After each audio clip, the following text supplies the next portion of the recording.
Tíagrit agus fáilte go dtí an rang Gaeilge. Sa rang seo, táidig fécint Briathra Réimnithe.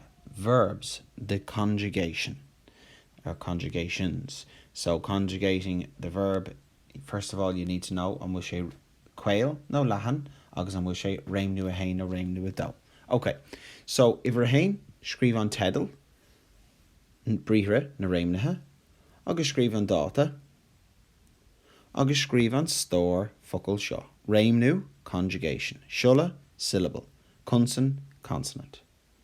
Okay, so tasca dó. Scríb gábhosca curcra isteach I the chopleir. Okay, so the top ones there, they are leathan.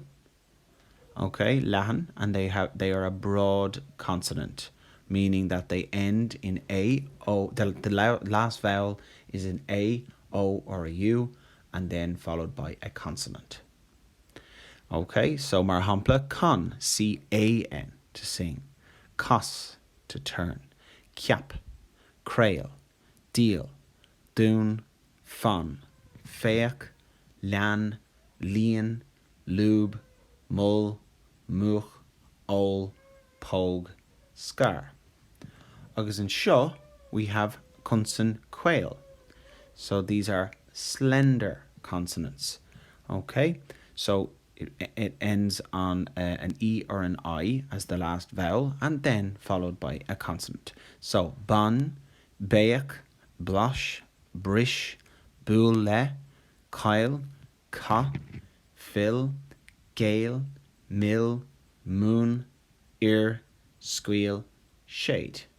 Okay, so scríb síos an Gaeilge agus an Béarla isteach the chopleir, and make sure you take note that the top ones on the top are leathan and the ones at the bottom are quail.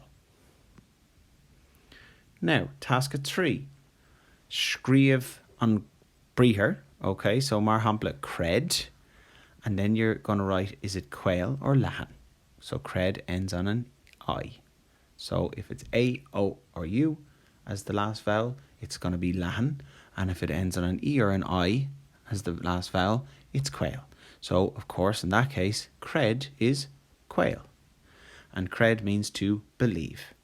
Okay, so scríb an lista seo isteach the chopleir, agus scríb an Gaeilge agus an Béarla. Okay, bon úsáid as folklore. Use a dictionary, an online dictionary, or a real one if you have one, preferably. Okay. Go hintach, go nairi an tálaat agus slán go fóill.